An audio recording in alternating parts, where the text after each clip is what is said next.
तो चलिए आज का क्लास स्टार्ट होता है और आज हम लोग मैग्नेटिक फील्ड स्टार्ट करने वाले हैं। मैग्नेटिक फील्ड आप इलेक्ट्रिक फील्ड पहले पढ़ चुके हैं इलेक्ट्रोस्टैट में। तो मैग्नेटिक फील्ड ये क्या होता है, जैसे मान लीजिए कि कोई रुका हुआ चार्ज है, वो आपका क्या क्रिएट करता है, इलेक्ट्रिक फील्ड। तो कोई मूविंग चार्ज जो होता है वो मैग्नेटिक फील्ड क्रिएट होता है, वो मैग्नेटिक फील्ड क्रिएट करता है। ठीक है। अब क्या है कि ये जो मैग्नेटिक फील्ड जो बन रहा है, कैसे बन रहा है, ये अभी हम लोग नहीं देखने वाले। ठीक है। अभी बस हम लोग को ये समझना है कि मैग्नेटिक फील्ड बना हुआ है और उसका कुछ डायरेक्शन है। ठीक है। अब जो मैग्नेटिक फील्ड बना हुआ है और उसका कुछ डायरेक्शन है, तो हम लोग को क्या करने का है, तो उस मैग्नेटिक फील्ड में किसी चार्ज पार्टिकल को रखते हैं। तो रुका हुआ चार्ज पार्टिकल में तो मैग्नेटिक फील्ड लगेगा नहीं, वो चलते हुए चार्ज पार्टिकल ही में मैग्नेटिक फील्ड काम करेगा और उसको मैग्नेटिक फोर्स क्रिएट करेगा। तो हम लोग क्या करेंगे, उस चार्ज पार्टिकल को कुछ मोशन देंगे। ठीक है। और तब देखेंगे कि मैग्नेटिक फोर्स कितना लग रहा है। तो आज हम लोग का मैग्नेटिक फील्ड स्टार्ट होता है और हम लोग सबसे पहले टॉपिक से स्टार्ट करते हैं। मैग्नेटिक फील्ड का टॉपिक को लिख देते हैं। ठीक है। चलिए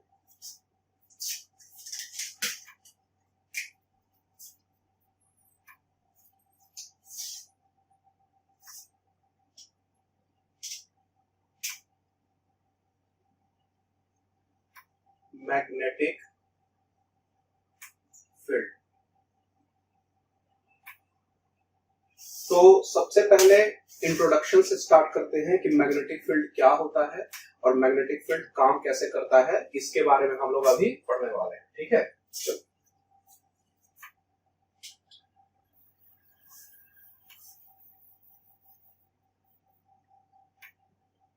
magnetic field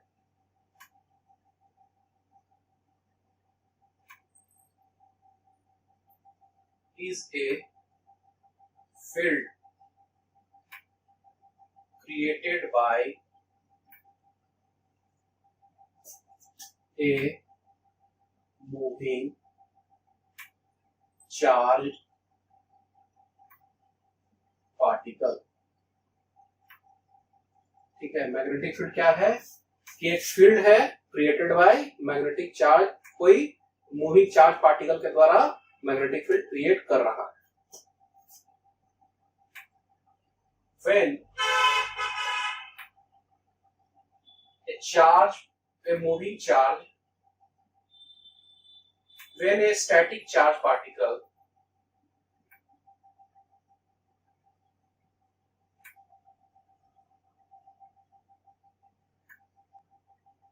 is brought in a region of magnetic field, it does not experience any force। ठीक है। तो हम लोग क्या करते हैं कि किसी स्टैटिक चार्ज पार्टिकल को, यानी रुका हुआ चार्ज पार्टिकल को मैग्नेटिक फील्ड वाले रीजन में रखते हैं, तो उस पर कोई भी फोर्स नहीं लगता है। When a moving charge particle is brought in a magnetic field, it experiences a magnetic force। ठीक है।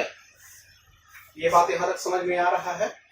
चलिए पहले अब इसको क्या करिए, इसको उतार लीजिए, इसको मिटाएंगे और एक फिगर बनाएंगे। फिगर बनाने के बाद हम लोग और इलाबोरेट तरीका से इस चीज को समझते हैं कि इसका मतलब क्या होता है।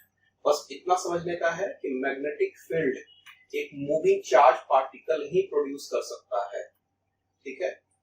अब जब मैग्नेटिक फील्ड बना हुआ है, मान लीजिए मैग्नेटिक फील्ड बना हुआ है, अब हमको उसके स्रोत से, उसके सोर्स से कोई मतलब अभी नहीं है। ठीक है। चलिए ठीक है, मैग्नेटिक फील्ड बना हुआ।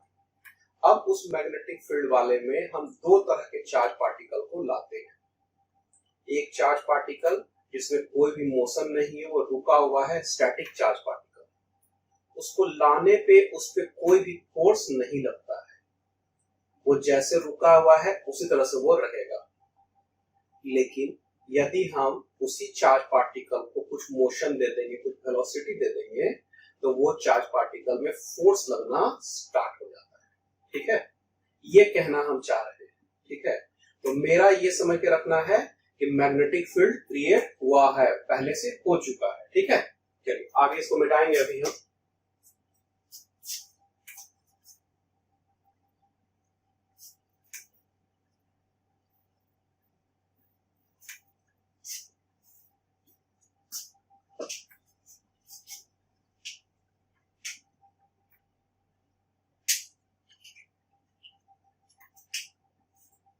ये एक करंट का एक वायर, इसमें आई करंट जा रहा है। ठीक है, आई करंट जा रहा है और थोड़ा सा दूर पे कहीं पर एक चार्ज पार्टिकल Q है। ठीक है, एक चार्ज पार्टिकल Q। चलिए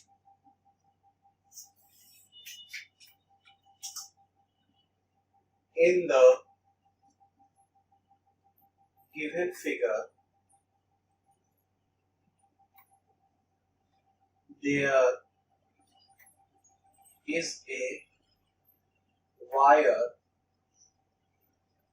carrying current I। उसमें क्या है, I करंट जा रहा है from upward to downward, downward to upward। Current I from up to down में लिख सकते हैं, तो दिक्कत का बात। ठीक है, एक गिवन फिगर दिया हुआ है, समझ में आ रहा होगा यहाँ तक बात, कोई दिक्कत का बात यहाँ तक नहीं है। अब करते क्या है कि एक चार्ज पार्टिकल को उस वायर के नजदीक रखते हैं। Now A charge particle of magnitude Q is brought near the current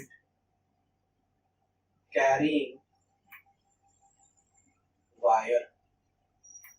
लाकर रख दिए, कोई बड़ा बात नहीं है। We see that the charge Q remains at rest। Charge Q क्या होता है, रुका हुआ रहता है, वो थोड़ा सा भी हिल नहीं रहा है। ठीक है, ये अभी हम लोग यहां तक देख रहे हैं।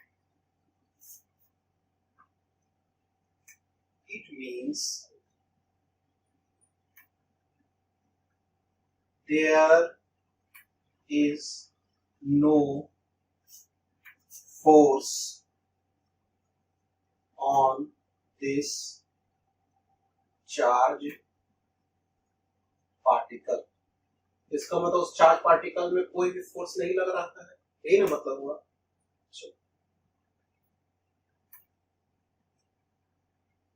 But when we give the velocity v to that charge particle,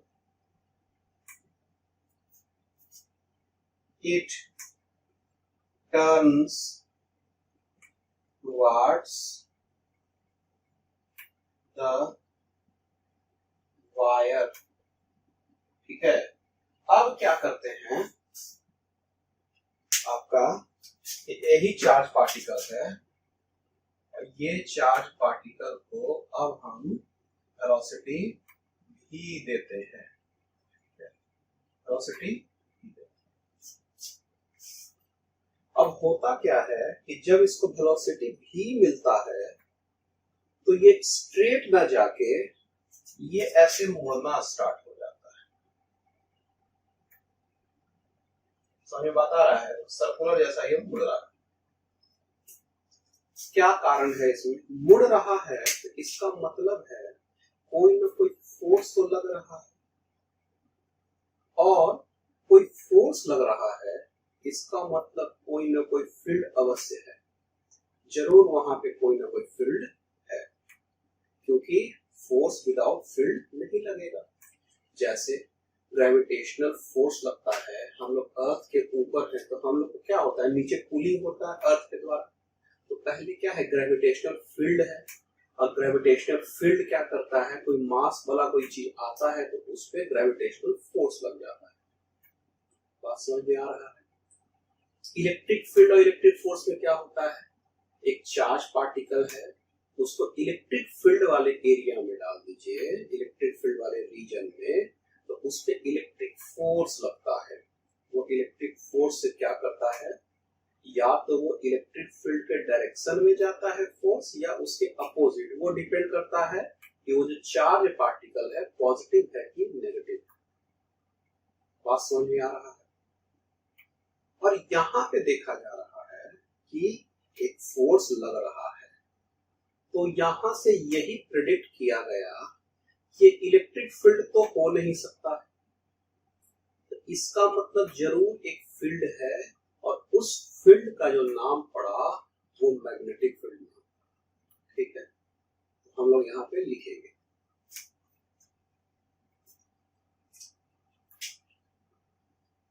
so there must be a field which exerts force on the moving charge particle but does not exert force when the charge is at the rest। जब rest में रहेगा तो उस पर कोई force नहीं लगेगा, जब वो कुछ उसका वेलोसिटी होगा तभी उस पर फोर्स लगेगा। ठीक है, इसमें हम लोग लिखते हैं this field is known to be magnetic field। इस फोर्स को, इसमें फील्ड को हम लोग क्या कहते हैं, magnetic field, denoted by vector B. Vector B कह रहे हैं, बी नहीं कह रहे हैं, बी सिर्फ कहते हैं तो ये स्केलर क्वांटिटी होता है, वेक्टर बी कहे हैं तो ये वेक्टर क्वांटिटी, यानी कि इसमें डायरेक्शन भी है, यानी कि इस मैग्नेटिक फील्ड में एक डायरेक्शन भी है। इस मैग्नेटिक फील्ड का डायरेक्शन क्या होगा वो हम लोग अभी प्रेडिक्ट करेंगे, कैसे निकलेगा वो तो अगले चैप्टर का केस है मेरा, लेकिन इसमें एक डायरेक्शन होगा, और जो फोर्स लगेगा चार्ज पार्टिकल पे वो इस मैग्नेटिक फील्ड के डायरेक्शन के परपेंडिकुलर में फोर्स लगेगा। बात समझ में आ रहा है क्या कह रहे हैं? इलेक्ट्रिक फील्ड के डायरेक्शन में, याद कीजिए, इलेक्ट्रिक फील्ड के डायरेक्शन में जो इलेक्ट्रिक फोर्स लगता था वो कब लगता था, चार्ज पार्टिकल मान लीजिए कहीं पे रखा हुआ है और इलेक्ट्रिक फील्ड यदि कहीं पे लग रहा है तो फोर्स जो लगा वो या तो इलेक्ट्रिक फील्ड के डायरेक्शन में लगता था, यदि पॉजिटिव चार्ज है, यदि वो चार्ज पार्टिकल और इलेक्ट्रिक फील्ड वाले रीजन में है तो फोर्स इलेक्ट्रिक फील्ड के डायरेक्शन में लगता था, और यदि नेगेटिव चार्ज पार्टिकल है तो इलेक्ट्रिक फोर्स इलेक्ट्रिक फील्ड के अपोजिट डायरेक्शन में लगता था। बात समझ में आ रहा है? लेकिन यहां पे अलग है केस। यहां पे जो इलेक्ट्रिक फोर्स जो है वो इलेक्ट्रिक फील्ड के डायरेक्शन से उसको मतलब नहीं है, वो जो रहेगा उसके परपेंडिकुलर हो जाएगा। बात समझ में आ रहा है क्या कह रहे हैं? यानी कि जो मैग्नेटिक फोर्स लगेगा, मैग्नेटिक फोर्स वो मैग्नेटिक फील्ड के परपेंडिकुलर डायरेक्शन में होगा। ठीक है, तो ये चीज हमको ध्यान में रखना है। तो एक चीज याद रखिए, मैग्नेटिक फील्ड के परपेंडिकुलर में है। अच्छा ठीक है, इसको अगले केस में हम बताएंगे तो इसको और अच्छे से समझाएंगे कि इसमें वर्क डन होता है।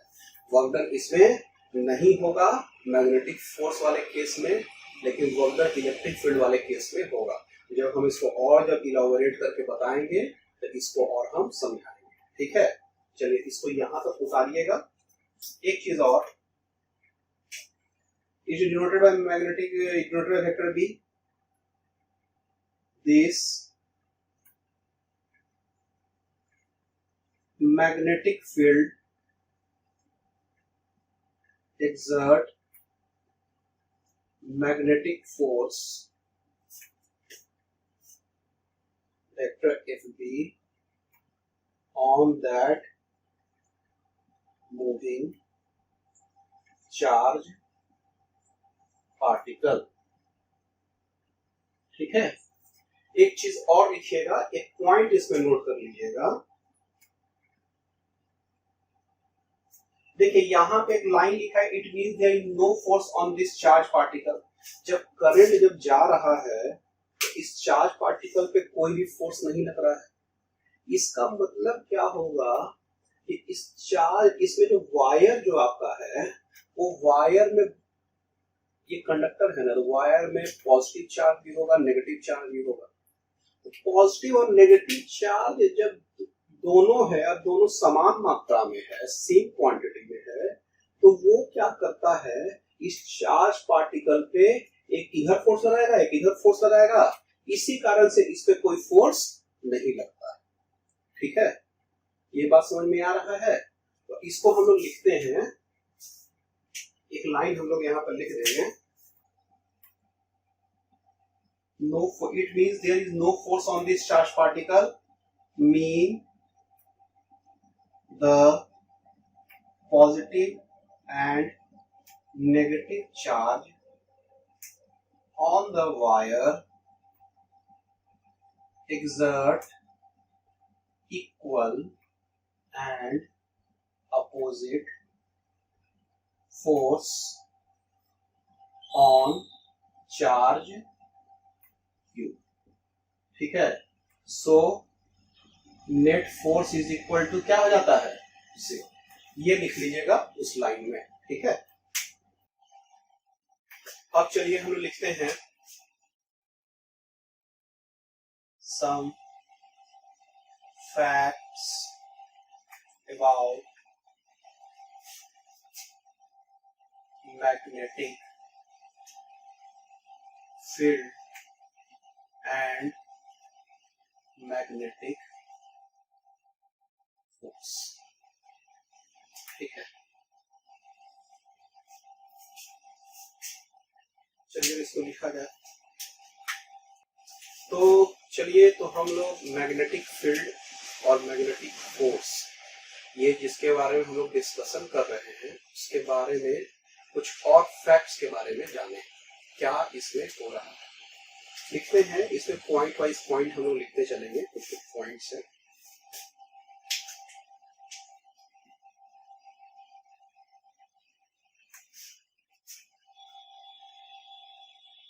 When we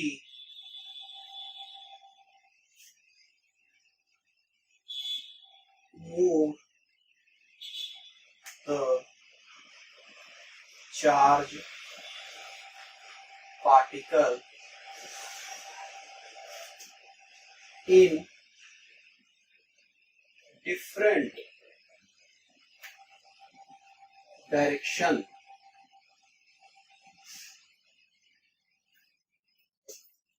from a point P, what we see that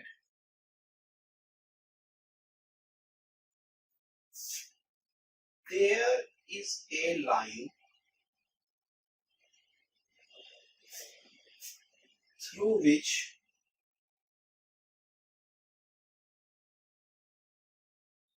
if the charge particle move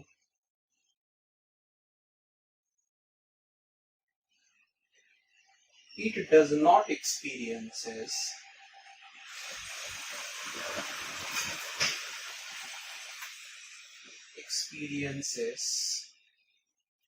any pulse. कहता क्या है कि चार्ज पार्टिकल में जब हम वेलोसिटी भी दे रहे हैं तो उस पे मैग्नेटिक फोर्स लग रहा है,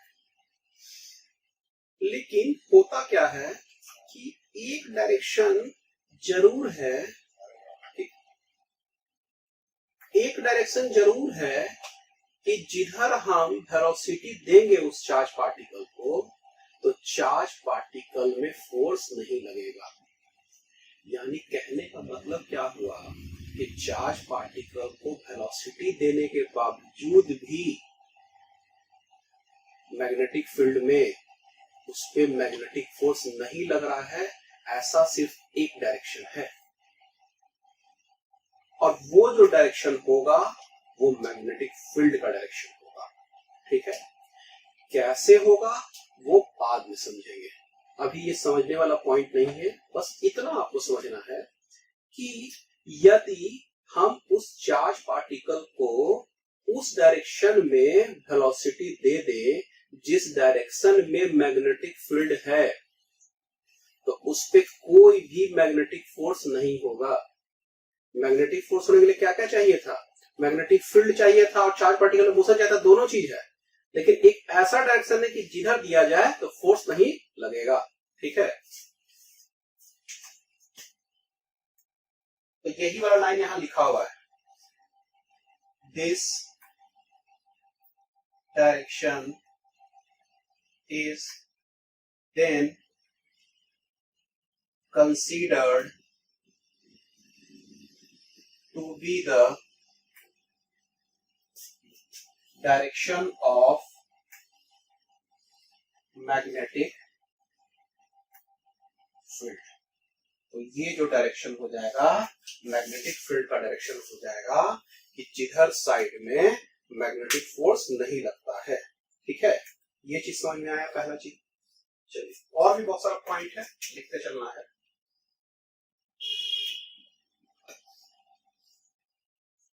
the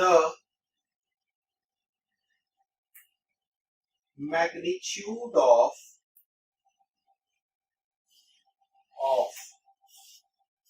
magnetic force is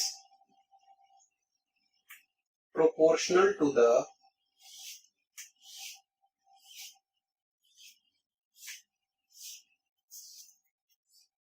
V sin theta, where V is the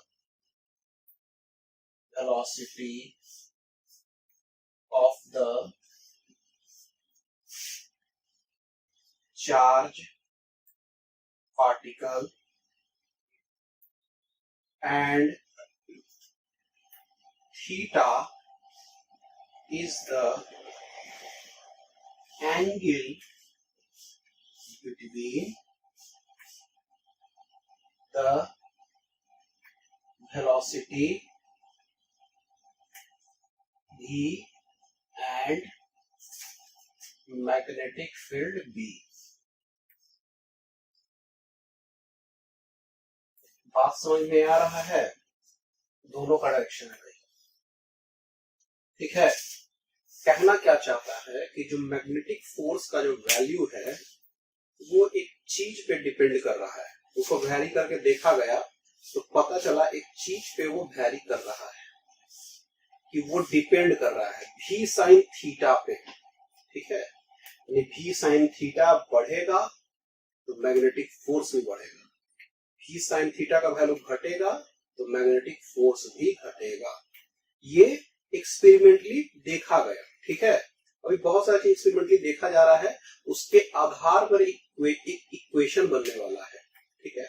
वो इक्वेशन हम लोग देखेंगे अभी फाइनली, लेकिन पहले हम लोग को स्टेप बाय स्टेप समझते चलना है कि क्या क्या एक्सपेरिमेंट में डिटरमिन किया गया, क्या क्या देखा गया, जो फाइनली बाद में वो इक्वेशन को लेके आपके लिए आ जाएगा और फिर आपके लिए मैग्नेटिक फोर्स निकालना आसान हो जाएगा, ठीक है। अभी अगला लाइन में लिखते हैं, the direction of magnetic force is found to be perpendicular to the direction of both velocity v and magnetic field B। बात समझ में आ रहा है? तो ये जो आपका है वो मैग्नेटिक फोर्स का जो डायरेक्शन है इस दोनों के डायरेक्शन के परपेंडिकुलर होगा, ठीक है।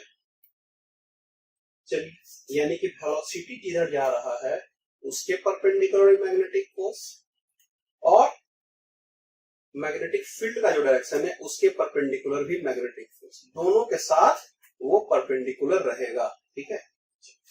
आगे लिखते हैं, the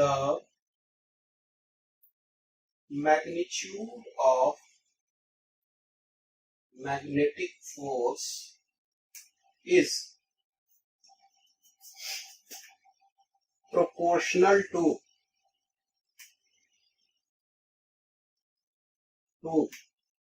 the magnitude of charge, ठीक है। यानी कि जो चार्ज का जो वैल्यू होगा उस पे भी मैग्नेटिक फोर्स डिपेंड कर रहा है। चार्ज बढ़ाओगे तो मैग्नेटिक फोर्स का वैल्यू बढ़ेगा, ठीक है। चलिए, the direction of magnetic force is opposite for positive and negative charge of same magnitude. एक चीज और निष्कर्ष निकाला गया देखकर एक्सपेरिमेंटली, क्या निकाला गया निष्कर्ष? देखा गया कि एक प्लस क्यू चार्ज लिया उस पे जो मैग्नेटिक फोर्स लगा और एक माइनस क्यू चार्ज लगा उस पर भी मैग्नेटिक फोर्स लगा, तो इसमें दोनों का जो मैग्नीट्यूड है उसका वैल्यू तो सेम है, यानी फोर्स का जो क्वांटिटी है, फोर्स का जो वैल्यू है, मान लिया 10 न्यूटन तो 10 ही न्यूटन रहेगा, वो 10 न्यूटन ही रह रहा है। लेकिन जो डायरेक्शन जो फोर्स का है दोनों केस में उल्टा उल्टा आ रहा है। आदि इस एक का डायरेक्शन इधर है पॉजिटिव का, तो दूसरे का डायरेक्शन उसके अपोजिट में हो जाएगा। ये भी एक्सपेरिमेंटली देखा गया, but its magnitude remains same, remains same. ये बात समझ में आ रहा है आपको? क्या कह रहे थे इसको? चलिए ठीक है, इसको यहां तक उतारिए, उसके बाद फिर हम लोग अगला लिखते हैं। तो चलिए, तो हम जो चीज देखे अभी तक उसके आधार पर मैथमेटिकली हम एक निष्कर्ष निकालें, और वो निष्कर्ष ये निकलता है कि जो मैग्नेटिक फोर्स का जो वैल्यू है वो क्यू भी बी होगा। ठीक है, जिसमें लिखते हैं, so mathematically we came to a conclusion that magnetic force F is equal to Q V और B। ये F जो होगा आपका V और B का क्रॉस प्रोडक्ट होगा। ठीक है, क्रॉस प्रोडक्ट आप लोग यदि वेक्टर जानते होंगे तो पता होगा क्रॉस प्रोडक्ट क्या होता है। क्रॉस प्रोडक्ट क्या होता है, एक बेसिक आपको बता देते हैं। इसमें दो वेक्टर होता है और दोनों का अपना अपना डायरेक्शन होता है। ये दोनों वेक्टर को इस तरह से हम मल्टीप्लाई करेंगे कि मिलकर एक अलग वेक्टर बनाएगा। ठीक है, तो उसको हम लोग क्रॉस प्रोडक्ट कहते हैं। इसको वेक्टर प्रोडक्ट के भी नाम से जाना जाता है। यानी कि यहाँ पे भी वेक्टर क्वांटिटी है और बी जो मैग्नेटिक फील्ड है वो भी वेक्टर क्वांटिटी है। इस दोनों को मल्टीप्लाई किए क्रॉस तरीका से, इसे इसका नाम क्रॉस प्रोडक्ट। ठीक है, तो इसको वेक्टर प्रोडक्ट या क्रॉस प्रोडक्ट भी कहते हैं। तो इसको क्या करेंगे हम लोग, जो मल्टीप्लाई किए तो जो मिल के जो बन रहा है एक फोर्स, वो भी एक वेक्टर क्वांटिटी है। यानी कि वेक्टर वेक्टर मल्टीप्लाई होकर एक वेक्टर बनाया, ये वेक्टर प्रोडक्ट होता है, क्रॉस प्रोडक्ट होता है। और एक होता था डॉट प्रोडक्ट, उसमें दो वेक्टर को डॉट लिख देते थे बीच में, और वो भी मल्टीप्लिकेशन ही होता था, लेकिन उसका वैल्यू कुछ अलग होता था। हम समझाएंगे क्या होता है बाद में उसको। तो बस समझिए कि वो जब दो वेक्टर रहता था तो दोनों को जो मल्टीप्लाई करते थे तो मिल के एक स्केलर प्रोडक्ट बनाता था, जिसमें कोई भी डायरेक्शन नहीं होता था। यहाँ पे वेक्टर वेक्टर गुना होकर वेक्टर क्वांटिटी बनाएगा, और स्केलर प्रोडक्ट में वेक्टर वेक्टर गुना होके वो क्या बनाएगा, एक स्केलर क्वांटिटी बनाता था। बात समझ में आ रहा होगा क्या कह रहे हैं। तो यहाँ पे V और B आपका क्या है, वेक्टर क्वांटिटी है, और ये मिलकर क्या बना रहा है, एक वेक्टर क्वांटिटी को बना रहा है जो कि मैग्नेटिक फोर्स है। ठीक है, चलिए, तो इसको हम लोग ऐसे भी लिख सकते हैं,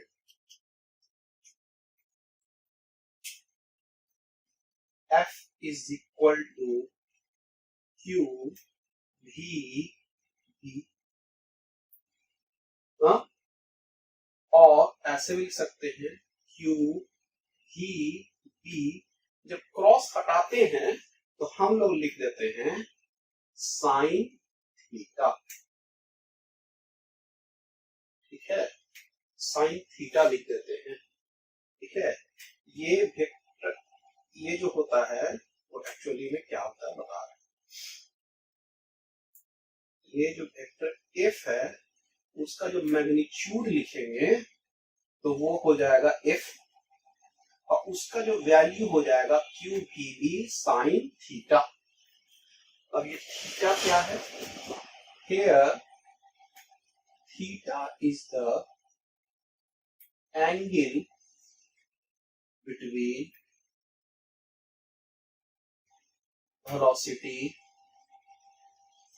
vector B and magnetic field. ये पहले भी आपको लिखवा चुके हैं। ये थीटा क्या होगा, V और B के बीच का एंगल होगा, और इसको साइन थीटा लिखते हैं, कॉस थीटा नहीं लिखते। कॉस थीटा वो डॉट वाले पे लिखते हैं। ठीक है, तो यहां समझ में आ रहा होगा कि हम जब दो वेक्टर को मल्टीप्लाई किए मिलकर एक वेक्टर क्वांटिटी बनाया। अब इसका जो वैल्यू लिखना है तो वैल्यू मैग्नीट्यूड के फॉर्म में लिखते हैं। तो मैग्नीट्यूड के लिए इसमें मॉड लगा देते हैं किसी भी वेक्टर क्वांटिटी को, इसका मतलब हम इसके सिर्फ और सिर्फ वैल्यू का बात कर रहे हैं, यानी कि इसका वैल्यू सिर्फ और सिर्फ एफ होगा और इसका value Q T B sine theta होता है। ठीक है, यहाँ तक आप लोग को बात समझ में आ रहा है? ये क्या कह रहा है? ये फोर्स का बात कर रहा है। अच्छा, हम लोग अब जितना चीज पढ़े हैं ना ऊपर में, वो चीज देखते हैं कि इसमें सेटिस्फाइड हो रहा है कि नहीं हो रहा है। हम एक बात कहे थे उसमें कि जो फोर्स होता है वो चार्ज के वैल्यू पे डिपेंड करता है। चार्ज का वैल्यू बढ़ रहा था तो फोर्स का वैल्यू बढ़ रहा था, घट रहा था तो फोर्स का वैल्यू घट रहा था। इसमें तो हो रहा है, क्यू का वैल्यू घटाइए बढ़ाइए, फोर्स का वैल्यू घटे बढ़ेगा। ठीक है, अच्छा, उसके बाद हम ये बताएं कि चार्ज का वैल्यू पॉजिटिव नेगेटिव है तो फोर्स का भी डायरेक्शन पॉजिटिव नेगेटिव होगा। देखिए, चार्ज का वैल्यू पॉजिटिव है तो ये प्लस डायरेक्शन में हो गया है, यदि इसका चार्ज का वैल्यू नेगेटिव होगा तो फोर्स का डायरेक्शन भी नेगेटिव हो जाएगा। ये भी हो रहा है। एक चीज बताए थे, फोर्स जो आपका होता है वो भी साइन थीटा पे डिपेंड करता है। तो भी साइन थीटा तो है ही, भी साइन थीटा पे डिपेंड कर रहा है ना। हम ये बताए थे कि जो फोर्स का डायरेक्शन होगा वो भी और बी का क्या होगा, परपेंडिकुलर होगा।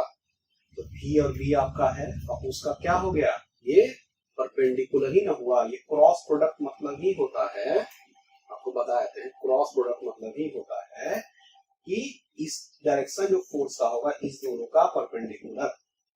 तो हम लोग क्रॉस प्रोडक्ट लिखे ही है, इसका मतलब ही हो गया कि भी और बी का वो परपेंडिकुलर हो गया। ठीक है, अच्छा, एक चीज हम लोग सबसे पहला पॉइंट बताए थे आपको, वो ये कि यदि एक डायरेक्शन ऐसा है चार्ज पार्टिकल का कि जिधर साइड में हम जब उसको मोशन देंगे तो चार्ज पार्टिकल जो आपका है वो क्या होगा, उस पर फोर्स जीरो लगेगा। ठीक है, यानी कि भी जो है भी वो मैग्नेटिक फील्ड के डायरेक्शन में जब जाएगा तो भी और बी के बीच का एंगल क्या रह पाएगा, जीरो हो जाएगा। हम तो बता रहे हैं कि वेलोसिटी किधर डायरेक्शन में था, बी डायरेक्शन में, मैग्नेटिक फील्ड डायरेक्शन, तभी ना फोर्स जीरो लग रहा था। यानी कि भी और बी के बीच का एंगल जीरो, तो डालिए यहाँ पे जीरो, भी और थीटा भी और बी के बीच का एंगल ही ना है, तो इसमें साइन जीरो डाल देते हैं तो फोर्स का वैल्यू क्या आ जाता है, जीरो। समझ में बात आ रहा है क्या हो रहा है?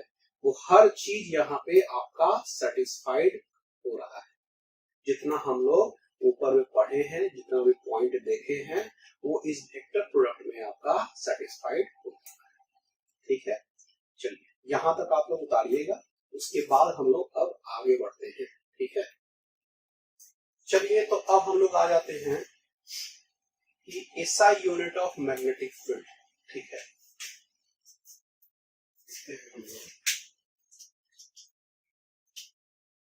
What is the SI unit of magnetic field? ठीक है, SI unit of magnetic field क्या होगा, इस पे हम लोग लिखना स्टार्ट करते हैं।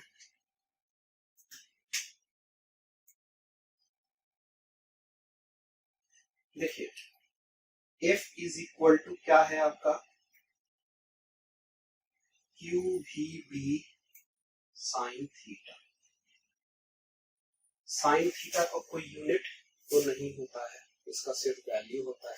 साइन 30 का वैल्यू 1/2 फिर 1/2 सब आता रहता है इसका वैल्यू, लेकिन इसका कोई यूनिट तो नहीं होता है। तो ये तो यूनिटलेस हो जाएगा, ये यूनिटलेस हो जाएगा।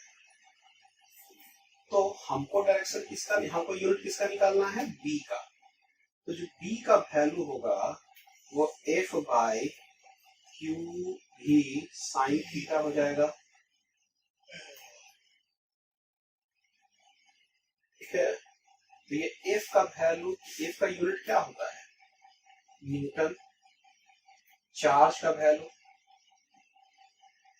कूलम,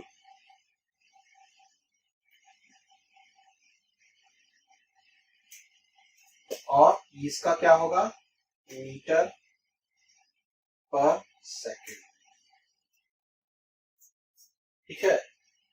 अच्छा, ये जो न्यूटन हो गया, और ये क्या हो गया, कूलम पर सेकेंड। तो ये कूलम पर सेकेंड क्या हो जाएगा, करंट हो जाएगा ना। करंट का यूनिट क्या हो जाता है, ऐसा यूनिट एम्पेयर, और ये मीटर रह गया। तो ये जो हो जाएगा न्यूटन पर एम्पेयर मीटर। ठीक है, ये क्या हो जाएगा, न्यूटन पर एम्पेयर मीटर। तो हम लोग लिखते हैं इसमें, सो द SI यूनिट ऑफ, इसमें एक लाइन छोड़िएगा, ठीक है, अभी हम और बताएंगे और उसी में फिर हम लिखेंगे। So the SI unit of, एक लाइन इसके बाद छोड़िएगा, उसके बाद इसको उतारिएगा। So the SI unit of magnetic field is newton per ampere metre. समझ में बात आ रहा है। चलिए इसको यहां तक उतारिए, पहले उसका बता रहे हैं आपको। अब देखिए इसमें हम लोग बोलना क्या है कि ये जो न्यूटन पर एम्पेयर मीटर लिखे हैं ना, तो इसको हम लोग क्या करते हैं, न्यूटन के साथ मीटर को मल्टीप्लाई कर देते हैं। ठीक है, और ये जो आपका है वो एम्पेयर इंटू मीटर स्क्वायर हो जाएगा। ऊपर एक मीटर किया तो नीचे में मीटर करना पड़ेगा। और ये जो आपका हो गया ना न्यूटन मीटर पर एम्पेयर, हाँ, और ये क्या हो गया 1/मीटर स्क्वायर। इसको हम लोग लिखते हैं वेबर बाय मीटर स्क्वायर, यानी कि वेबर पर मीटर स्क्वायर। ये बात समझ में आ रहा है कि ये आपका क्या हो गया, वेबर पर मीटर। तो चलिए इसको हम लोग लिखते हैं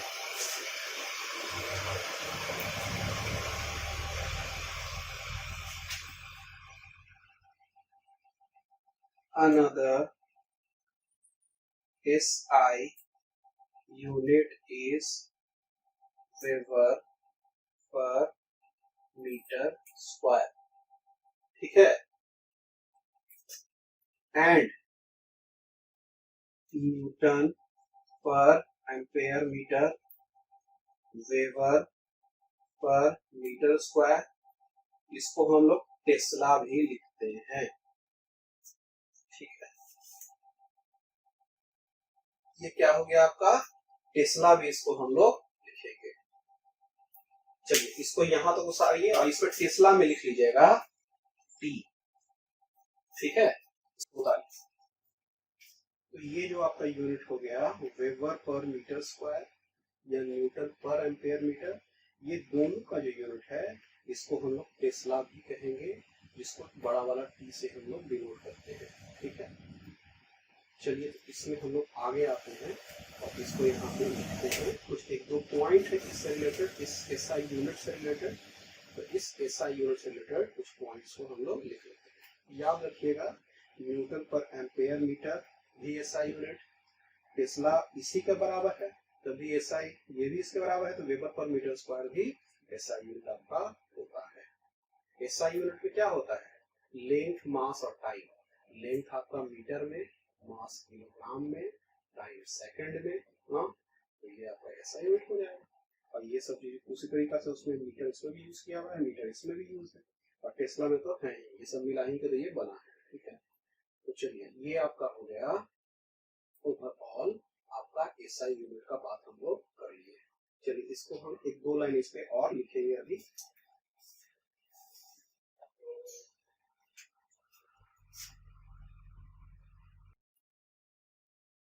Tesla is a larger unit in our day to day life. Tesla क्या होता है, बहुत ही बड़ा यूनिट है, बहुत ही बड़ा। जैसे कहने का मतलब हुआ कि आपका यहाँ से स्टार का हम डिस्टेंस नापेंगे तो हम लोग किलोमीटर से नापेंगे तो अच्छा नहीं लगेगा, उसको हम लोग लाइट ईयर में नापते हैं, प्रकाश वर्ष से। तो पटना से दिल्ली का आपको डिस्टेंस चाहिए तो वो किलोमीटर पे नापेंगे तो अच्छा लगेगा, लेकिन हम यहाँ पृथ्वी से और डायरेक्टली हम स्टार का डिस्टेंस किलोमीटर में बोलेंगे तो अच्छा नहीं लगेगा। तो सबके लिए एक यूनिट आपका स्पेसिफाइड किया हुआ है। तो हम लोग जो रियल लाइफ में हम लोग टेस्ला यूज करेंगे तो वो कॉमन नहीं है, वो ठीक नहीं लगेगा, क्या है कि टेस्ला बहुत ही बड़ा यूनिट है। तो छोटा यूनिट कौन सा है, तो छोटा यूनिट है गॉस। ठीक है, तो हम लोग लिखते हैं 1 Tesla is equal to 10 to the power 4 Gauss. एक टेस्ला आपका कितना हो गया, 10 to the power 4 गॉस, जिसको हम लोग ऐसे भी लिखेंगे 10 to the power 4 बड़ा वाला। ये बात समझ में आ रहा है आपको। हम लोग को क्या करने का है कि गॉस यूज करने का है रियल लाइफ में। हम लोग जब पृथ्वी पे जो होता है तो उसमें हम लोग का जो मैग्नेटिक फील्ड होता है, पृथ्वी का भी एक मैग्नेटिक फील्ड होता है। पृथ्वी का भी मैग्नेटिक फील्ड के हेल्प से ही हम लोग पृथ्वी के डायरेक्शन को बताते हैं। जब हम लोग मैग्नेटिक नीडल जब हाथ में लेते हैं तो मैग्नेटिक नीडल आपका ये भी हो गया कि कैमरा मोबाइल में भी आ गया है, तो स्मार्टफोन में उसमें भी आप देखिएगा कि एक मैग्नेटिक नीडल आपको बताएगा किधर साइड में आपका east west north south direction है आपका। ठीक है, तो जो आपका जो डायरेक्शन जो बताया जा रहा है वो मैग्नेटिक नीडल के हेल्प से बताया जा रहा है। और मैग्नेटिक नीडल क्या कर रहा है, फ्लक्चुएट कर रहा है। फ्लक्चुएट करने का पीछे कारण क्या है कि जरूर अर्थ में एक मैग्नेटिक फील्ड है, जो डायल में जो वायर है, डायल में जो सुई है वो भी मैग्नेट का बना हुआ है, इसीलिए वो अर्थ के मैग्नेट से अट्रैक्शन रिपल्सन के कारण वो घूमता है और वही आपको डायरेक्शन देता है। तो अर्थ का भी एक मैग्नेटिक फील्ड होता है। तो अर्थ का जो मैग्नेटिक फील्ड जो होता है वो 10 to the power -5 टेस्ला के फॉर्म में होता है। ठीक है, हम लोग लिखते हैं यहाँ पे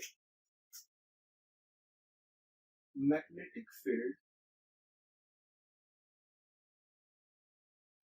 of earth is of order of 10 to the power -5 Tesla. यानी कि 10 to the -5 टेस्ला में समझ रहे हैं, बहुत ही छोटा टेस्ला में हो गया आपका।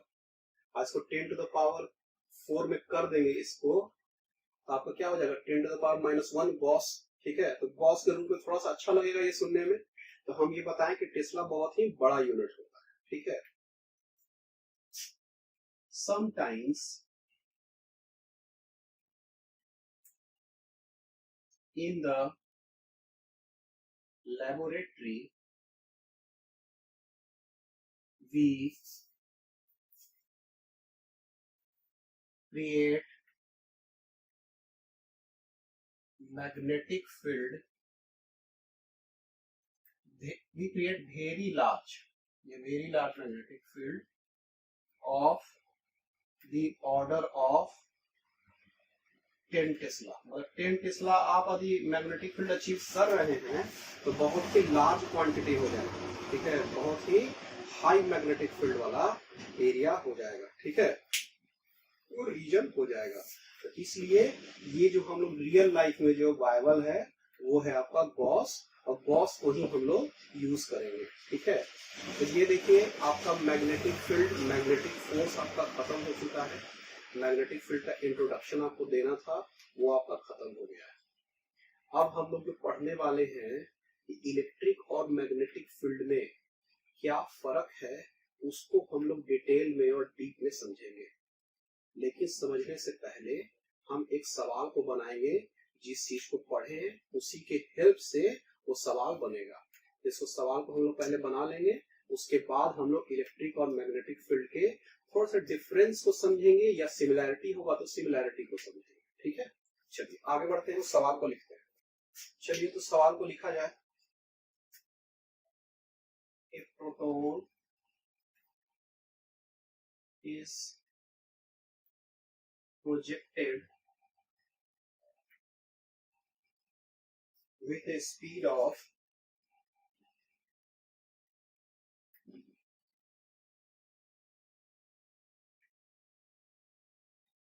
3 into 10 to the power 6 meter per second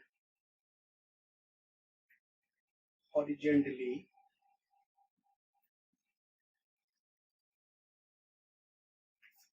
from east to west.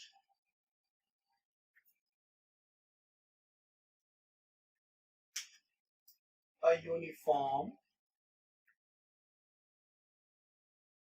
magnetic field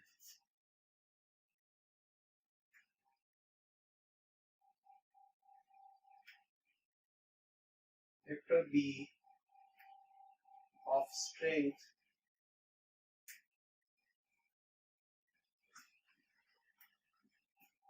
2 into 10 to the power -3 Tesla बहुत अच्छा exist in a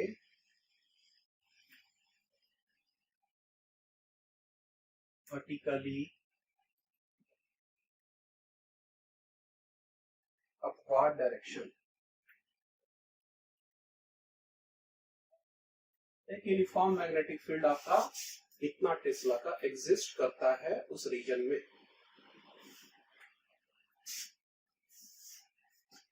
पहला है निकालने का, क्या है आपको, find the force on the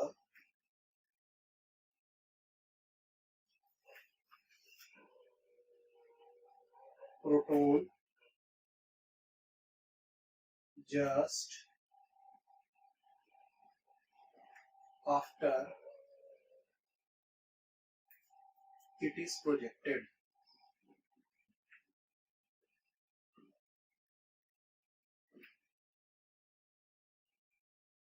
B में निकालने का है आपको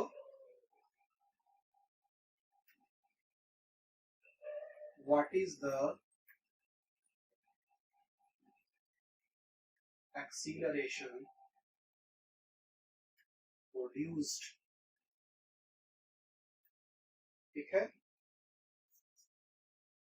चलिए तो इस सवाल को देखा जाए। सवाल क्या कह रहा है, पहले क्वेश्चन को हम लोग पढ़ेंगे। ठीक है, एक बार क्वेश्चन को हम पढ़ दे रहे हैं फिर से, कोई डाउट न रहे, इसको देख लीजिएगा अच्छा से।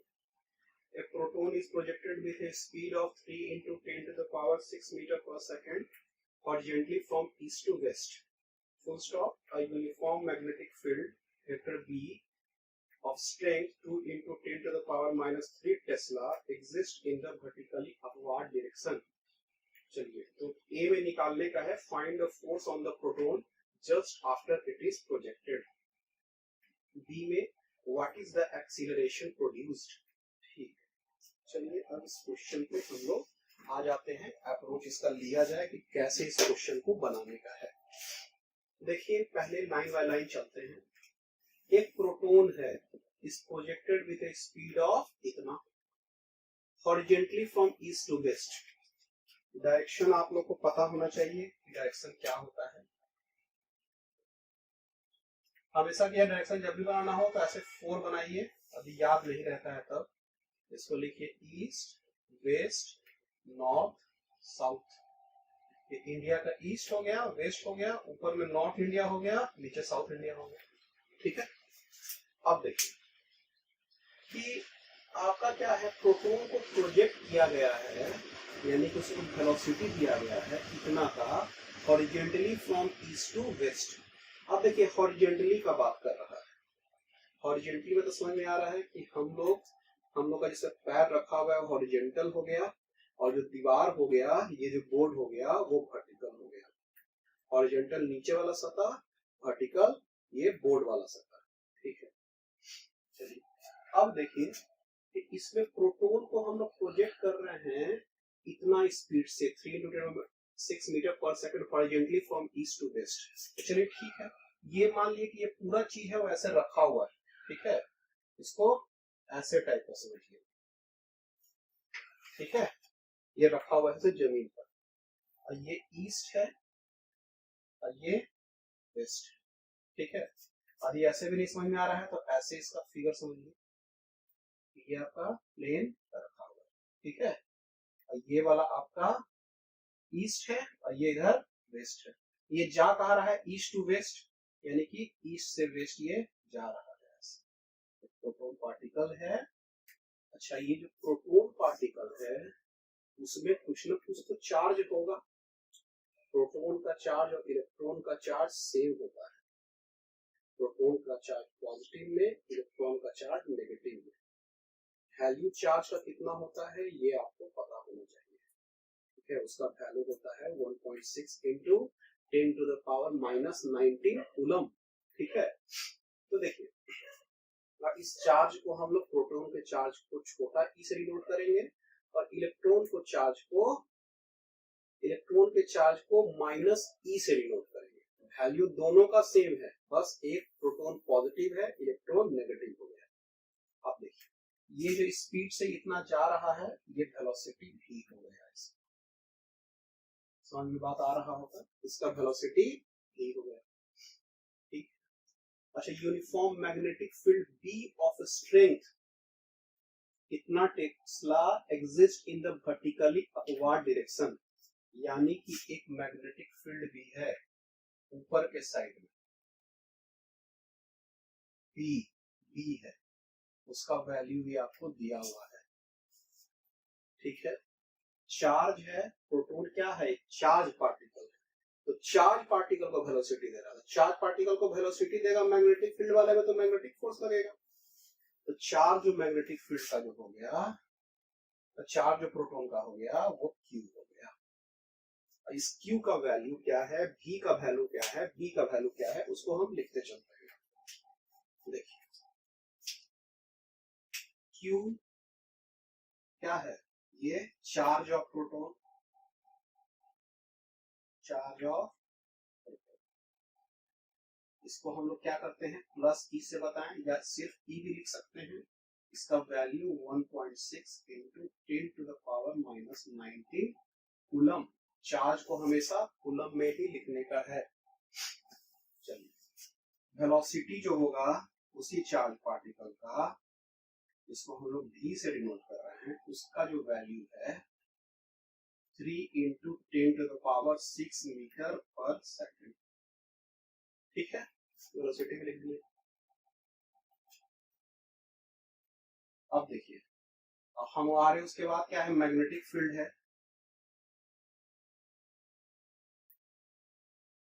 मैग्नेटिक फील्ड का जो वैल्यू होगा P, उसका वैल्यू बताइए 2 into 10 to the power -3 tesla. अच्छा, मान लीजिए कि जब मैग्नेटिक फील्ड आपको गॉस में दिया हुआ रहता, तो गॉस में रहता तो 1 tesla 10 to the power 4 gauss, तो 1 gauss equal to 10 to the power -4 tesla. तो हम उसको टेस्ला में बदलते हैं, ठीक है। लेकिन चूंकि ये टेस्ला में है तो कोई दिक्कत यहाँ पे अभी नहीं है। तो हम लोग को फोर्स निकालने का है, ठीक है। अब इसमें फोर्स क्या होगा, तो फोर्स लिखा जाए F is equal to, force हो गया आपका, ये फोर्स का जो वैल्यू हो जाएगा Q V cross product of vector B। Cross product ही ना होता है, ऐसे ही थोड़ी है कि सिंपली हम इसको मल्टीप्लाई कर देंगे, क्रॉस प्रोडक्ट इसका लिखेंगे। Q का वैल्यू लिखा जाए 1.6 इंटू 10 टू द पावर -19, ठीक है। अच्छा, एक चीज और करते हैं, एक स्टेप और बढ़ जाते हैं इसमें लिखते हैं Q V B। अच्छा, V और B के बीच का एंगल साइन के फॉर्म में लिखते हैं, साइन थीटा, सही में लिखते हैं। अब देखिए, एंगल का बात करते हैं, तो एंगल जो आपको देखने का है वो V और B के बीच का है। V है इधर, B है ऊपर। तो जो मैग्नेट, ये जो एंगल होगा थीटा, वो 90 डिग्री आपको दिख रहा है, तो ये साइन 90 डिग्री हो जाएगा। और साइन 90 डिग्री का वैल्यू 1 होता है, तो इसको हम लोग ऐसे लिखते हैं QVB साइन 90, ये हो गया QVB, यानी कि F का जो वैल्यू हो जाएगा वो QVB हो जाएगा। ये मैग्नीट्यूड है F का, ठीक है। वो इसका वैल्यू कितना आ गया है, QVB आ गया। चलिए आगे बढ़ा जाए। इसमें हो गया तो Q का वैल्यू लिखा जाए 1.6 into 10 to the power minus 90। V का वैल्यू लिखते हैं 3 इंटू 10 टू द पावर 6, और B का वैल्यू लिखते हैं 2 into 10 to the power minus 3। इस सब मिलके कौन सा यूनिट आना चाहिए, इसका सब ऐसा यूनिट लिखे हैं ना। इसका जो फोर्स है तो इसका यूनिट न्यूटन में आना चाहिए, या सबका अलग अलग भी आप लिख सकते हैं, कूलम, मीटर पर सेकंड, उसके बाद टेस्ला, सब मल्टीप्लाई करिएगा तो वो क्या आना चाहिए आपका, न्यूटन ही में आना चाहिए, क्योंकि ये फोर्स है और सब ऐसा यूनिट में। तो इसको मल्टीप्लाई करते हैं, तो ये देखिए ये हो गया 326 और ये 36 है, तो 9.6 into 10 to the power minus 90। ये 6 है तो प्लस 6 और ये माइनस 3 न्यूटन। इसको लिखेंगे तो 9.6 इंटू 10 टू द पावर कितना हो गया, माइनस 19 प्लस 3 माइनस 16 न्यूटन। ये आपका फोर्स का वैल्यू आ गया। समझ में बात आ रहा है, तो इतना आपका फोर्स का वैल्यू आ गया। अब हमारे पास फोर्स तो आ गया, फोर्स क्या है, वेक्टर क्वांटिटी। फोर्स का मैग्नीट्यूड भी होगा और डायरेक्शन भी होगा। तो ये आप क्या निकाले हैं, डायरेक्शन की मैग्नीट्यूड निकाला गया है। तो हम लोग अब डायरेक्शन कैसे निकाला जाए इसका, तो आपको यदि पता होगा कि क्रॉस प्रोडक्ट में डायरेक्शन कैसे निकालते हैं, तो V और B के बीच का एंगल थीटा है ना। हाँ अच्छा, तो हम लोग क्या करते हैं, अपने राइट हैंड को V की तरफ इस तरह से रखते हैं कि वो B की तरफ, जिसको मोड़े उंगली को, तो B की तरफ वो मुड़ जाए। तो जो अंगूठा का जो साइन है, अंगूठा का जो डायरेक्शन है, वो आपका डायरेक्शन बता देगा कि फोर्स का डायरेक्शन किधर है। तो देखिए करते हैं, V में भी किस तरह से हमको राइट हैंड को रखना है अपना V की तरफ, और मुड़ना किस साइड में है आपका, कि मोड़े तक किस साइड मुड़ना चाहिए, वो B की तरफ मुड़ना चाहिए। अब देखिए ऐसे V को रखते हैं, समझिए यहां से ऐसे V को रखते हैं हम और मोड़ रहे हैं, तो ये जो उंगली जो मुड़ रहा है उधर मुड़ रहा है, तो B तो उधर नहीं ना है। तो हम ऐसे रखते हैं V के साइड में अपना राइट हैंड को, और जब मोड़ रहे हैं तो देखिए किधर मुड़ रहा है, B की तरफ मुड़ रहा है।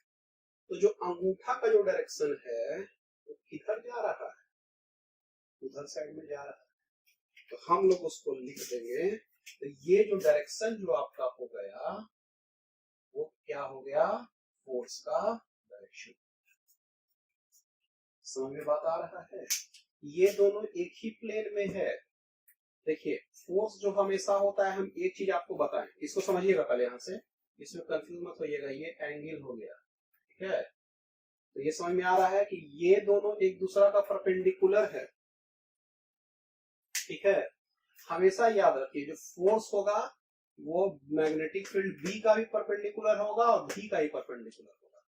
तो ये फोर्स है B का ही परपेंडिकुलर है और B का ही परपेंडिकुलर है, क्योंकि ये देख लेना है किधर साइड में जा रहा है आपका, तो ये भी इधर है, तो ये फोर्स उधर साइड में हो गया।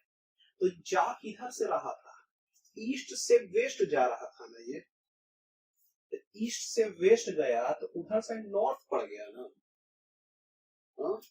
तो यानी कि ये साउथ से नॉर्थ जा रहा है, इसका जाने का ये जो तरीका हुआ, इसका डायरेक्शन वो क्या हो गया, साउथ से north.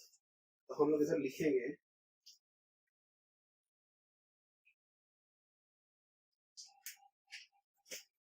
here from right hand thumb rule we find that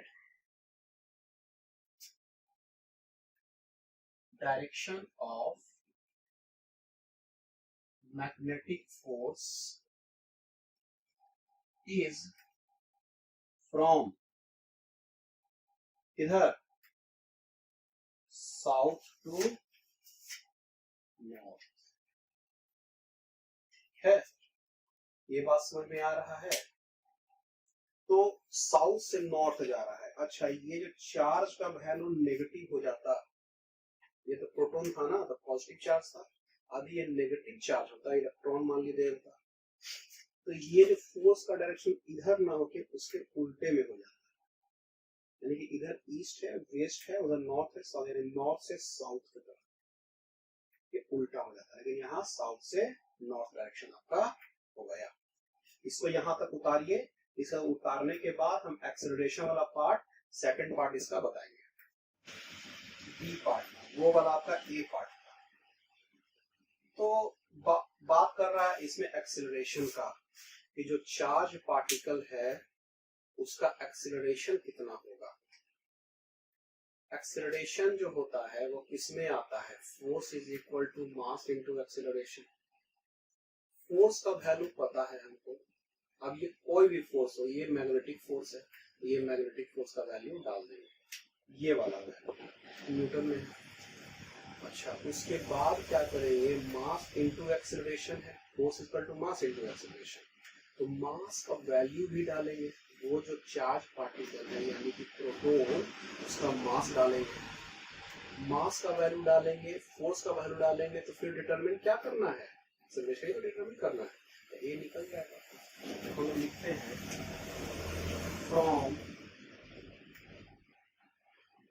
Newton second law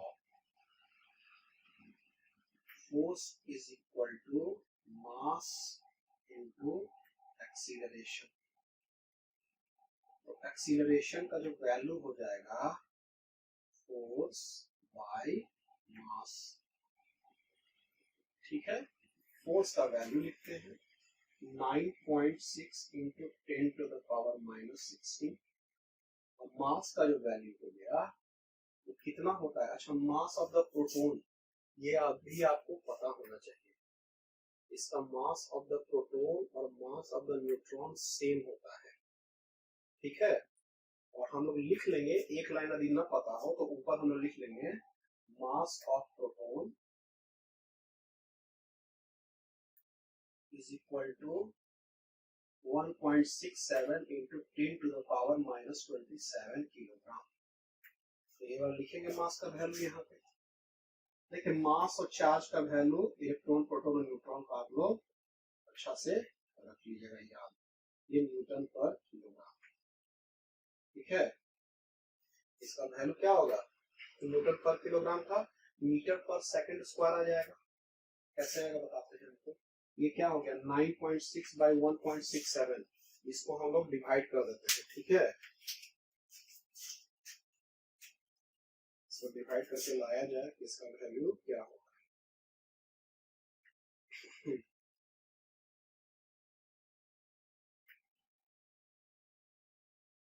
9.6 divided by 1.67, 5.75।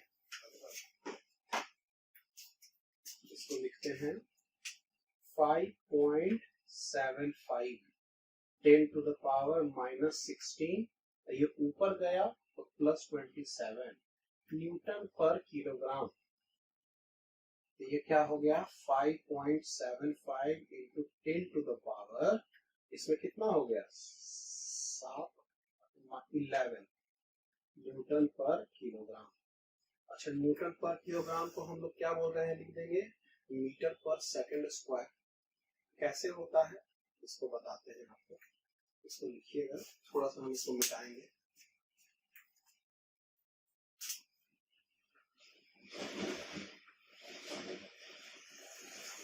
Newton पर किलोग्राम है ना, तो इसको ऐसे लिखिएगा, न्यूटन पर किलोग्राम।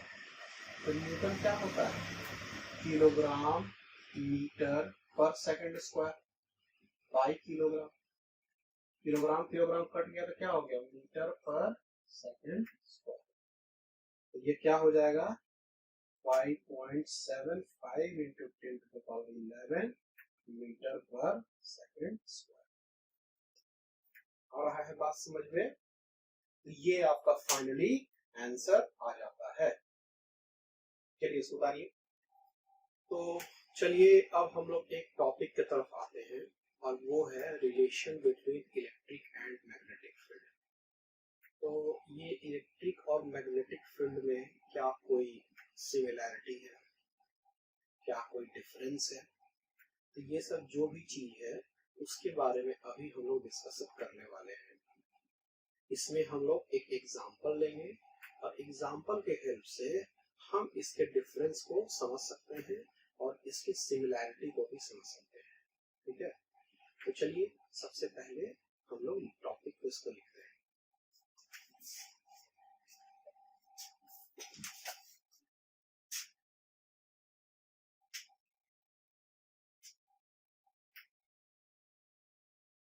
रिलेशन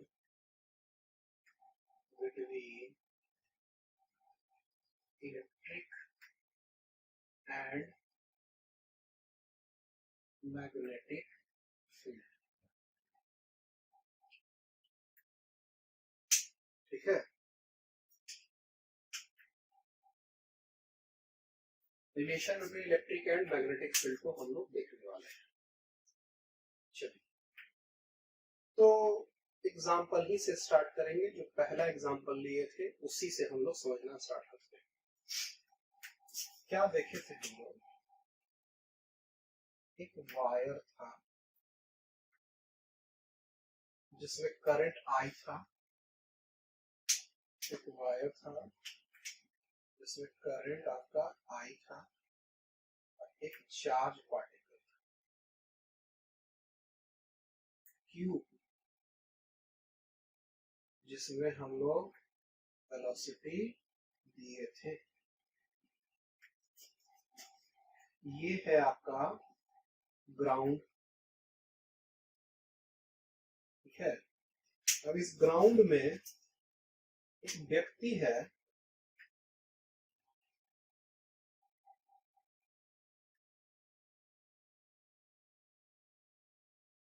जो कि जमीन पे खड़ा है। ठीक है, और इस चार्ज पार्टिकल पे उसका नजर है। ठीक है, और एक आदमी है, उसका भी चार्ज पार्टिकल पे नजर है,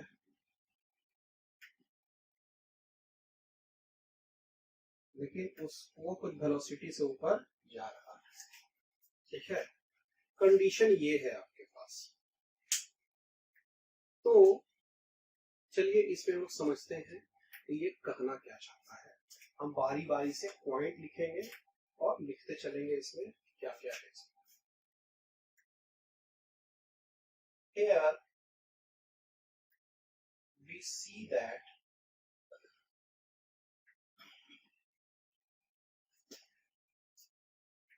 there is a charge particle of charge Q is moving upward with velocity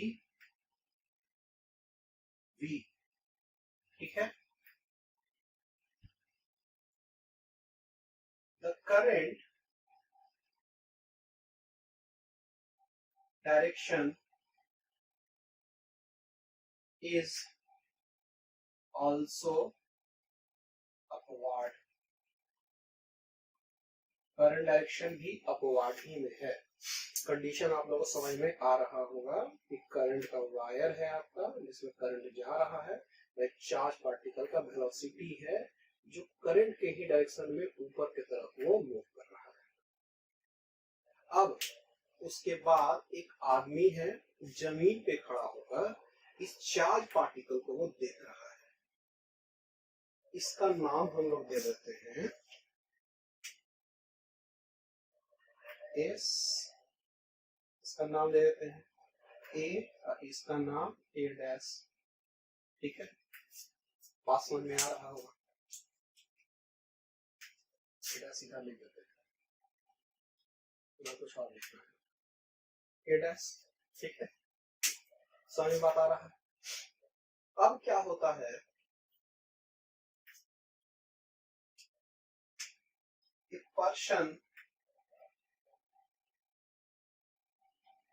standing on the floor sees that charge particle, charge Q is attracted by wire। ये तो अट्रैक्ट होगा, अट्रैक्ट तो होगा क्योंकि उसमें वेलोसिटी है तो वो तो अट्रैक्ट होगा ही। So there must be a magnetic field. इसका मतलब एक मैग्नेटिक फील्ड है, तभी तो अट्रैक्ट हो रहा है। मूविंग चार्ज पार्टिकल है, वो ऐसे जा रहा है, ऐसे ऐसे जा रहा है, तो इसका मतलब ये मैग्नेटिक फील्ड होगा। इस ए वाले पार्टिकल को लग रहा है, ए वाले बॉडी को लग रहा है।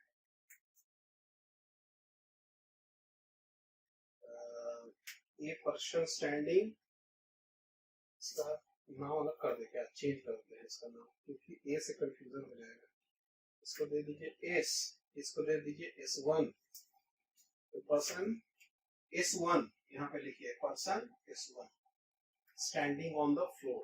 ठीक है, कोई दिक्कत का बात नहीं है। अब चलिए आगे लिखते हैं।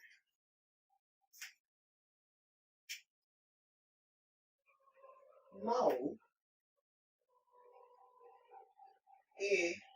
another person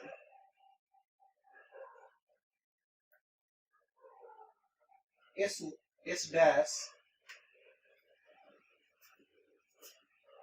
which is who is also moving with velocity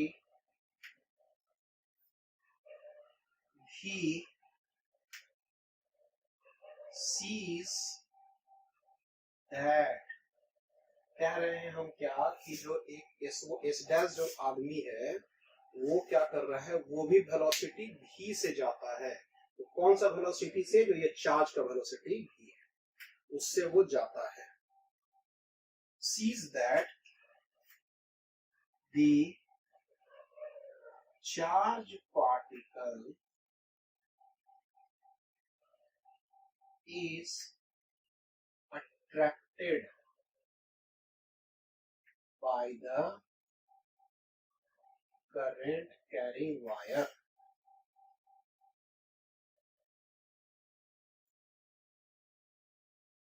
समझ में बात आ रहा है? मतलब कहने का क्या मतलब है कि देखिए आप ट्रेन में हैं और ट्रेन का वेलोसिटी मान लीजिए कि 50 किलोमीटर पर आवर। कभी कभी आप लोग गौर किए होंगे तो दूसरा ट्रेन भी सेम ही स्पीड पे रहता है, तो आपको लगता है कि ये रुका हुआ है, फील तो आता है। तो ये जब वेलोसिटी भी से जा रहा है तो ये भी वेलोसिटी भी से जा रहा है, तो इस आदमी को तो लगा होगा कि ये रुका हुआ है।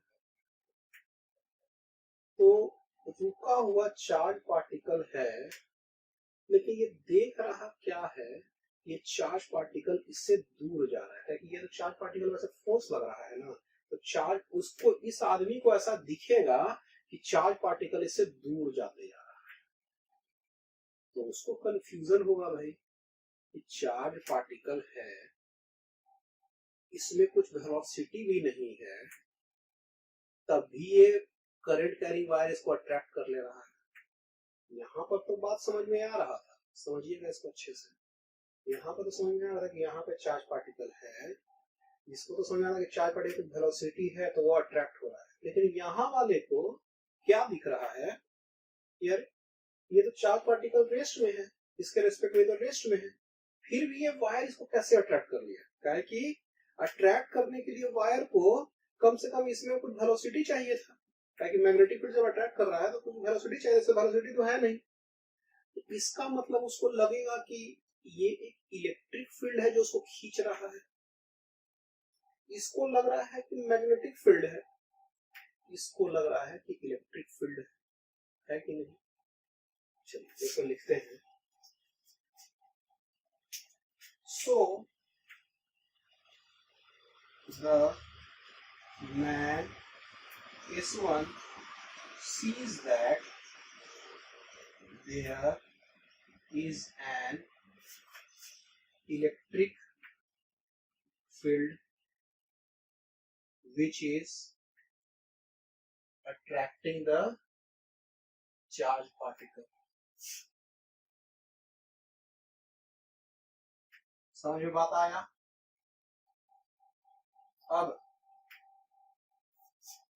और लिखते हैं, इसको हम मिटा देते हैं, ठीक है, ऊपर वाला लिखने में आसानी हो जाए।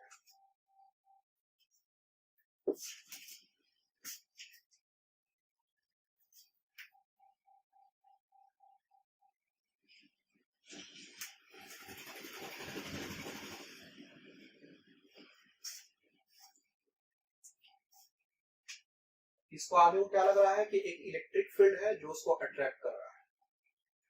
चलिए again the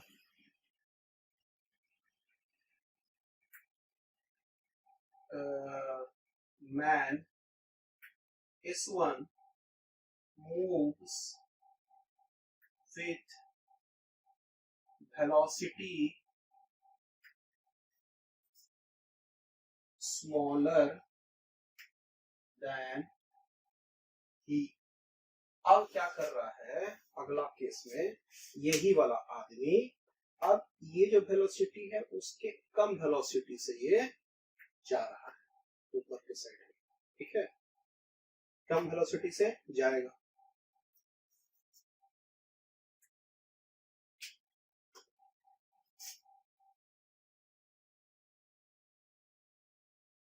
So the man sees that charge Q is moving upward and then attracted by wire। अब क्या है कि इसका वेलोसिटी में कुछ डिफरेंस है, ये दोनों का वेलोसिटी में, तो ये लगा कि अच्छा ये ऊपर जा रहा है, इसका ज्यादा वेलोसिटी रहेगा तो ये तो इस ऊपर ज्यादा जाएगा ना। तो अब क्या हुआ कि ये जब ऊपर जा रहा है और ये जब इसको देख रहा है नीचे से, तो इसको लग रहा है कि अच्छा अब ये वेलोसिटी जा रहा है तो अब ये क्या कर रहा है, इधर अट्रैक्ट कर रहा है, यानी कि अब मैग्नेटिक फील्ड लग रहा है। मतलब पहले इस आदमी को लग रहा था कि इलेक्ट्रिक फील्ड लग रहा था, कब? जब इसका और इसका वेलोसिटी सेम था। जैसे ही इसका वेलोसिटी इस वेलोसिटी से कम हुआ तो इसको लगने लगा कि मैग्नेटिक फील्ड लग रहा है। समझ में बात आ रहा है? यानी कि वो चार्ज पार्टिकल ऊपर जा रहा है और देख रहा है कैसे ये अट्रैक्ट होते जा रहा है, यानी कि मैग्नेटिक फील्ड लग रहा है। सो the man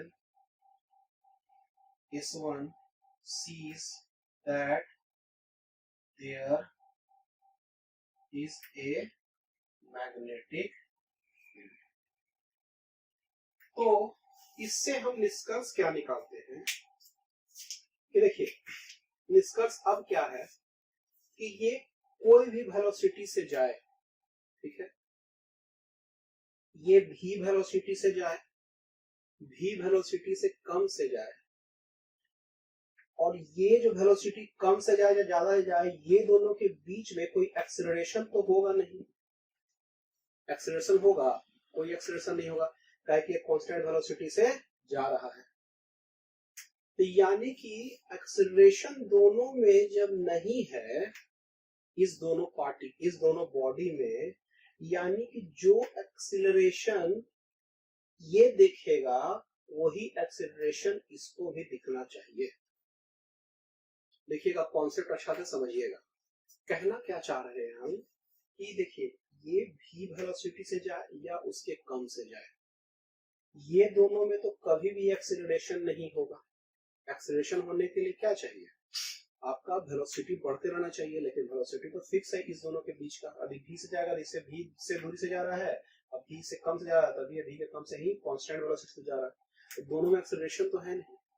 यानी कि एक्सेलरेशन अलग अलग तो नहीं है दोनों में, ये बात पता चल रहा है।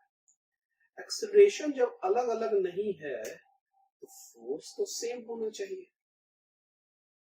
समझ में बात आ रहा है? यानी कि इसको, इसके लिए एक्सेलरेशन जो रहेगा इस चार्ज पार्टिकल के लिए, वही इसके लिए भी एक्सेलरेशन रहेगा। और जब एक्सेलरेशन सेम रहेगा तो फोर्स भी सेम रहना चाहिए। फोर्स सेम ही रहेगा ना, जब एक्सेलरेशन सेम है तो फोर्स तो दोनों के लिए सेम ही रहेगा इस चार्ज पार्टिकल के लिए। तो फोर्स जब दोनों का सेम रहेगा तो इसका मतलब मैग्नेटिक फोर्स और इलेक्ट्रिक फोर्स सेम ही रहना चाहिए। तो हमको बस इतना समझना है क्या कि इलेक्ट्रिक फील्ड और मैग्नेटिक फील्ड ये अलग चीज नहीं है, ये दोनों एक ही चीज है। कोई पार्टिकल आपको मैग्नेटिक फील्ड में दिख रहा है या इलेक्ट्रिक फील्ड में दिख रहा है या दोनों दिख रहा है, वो डिपेंड करता है कि आपका फ्रेम ऑफ रेफरेंस क्या है। ठीक है, समझ में बात आ रहा है? आपका फ्रेम ऑफ रेफरेंस ही बताएगा कि आपका इलेक्ट्रिक फील्ड होगा कि मैग्नेटिक फील्ड होगा। ये सब एक ही चीज है और इसको हम लोग इलेक्ट्रोमैग्नेटिक फील्ड कहते हैं। इलेक्ट्रोमैग्नेटिक फील्ड आपको इलेक्ट्रिक फील्ड दिखाएगा कि मैग्नेटिक फील्ड दिखाएगा कि दोनों दिखा देगा। ये डिपेंड करेगा कि आपका फ्रेम ऑफ रेफरेंस क्या है। समझ में बात आ रहा है? इसीलिए इलेक्ट्रिक फील्ड, मैग्नेटिक फील्ड सब एक ही चट्टा बट्टा का है। समझे? कहने का मतलब हुआ कि ये सब एक ही टाइप का चीज है, ये पूरा का पूरा इलेक्ट्रोमैग्नेटिक फील्ड ही का चीज है। ठीक है, चलिए इसमें लिखेंगे 2-3 point.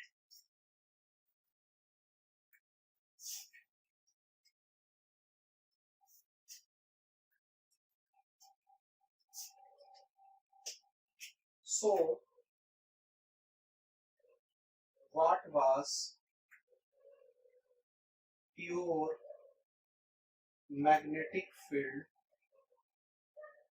in frame of S turned to be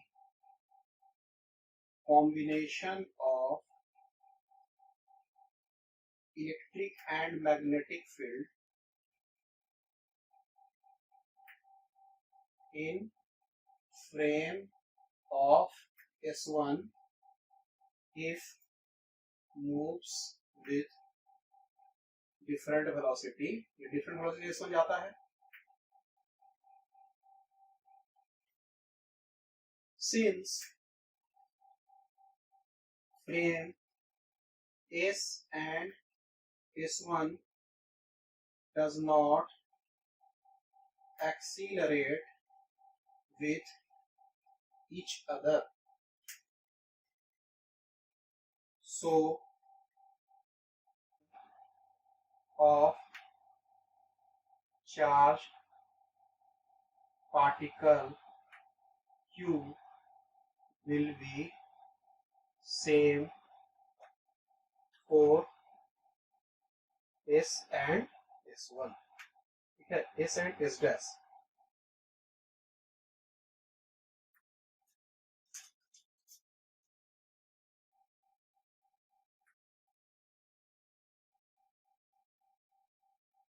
whether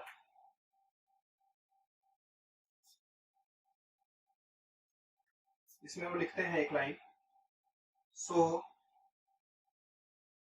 both is of same quantity called as electromagnetic wave. Electromagnetic field. Whether it will show electric field or magnetic field or combination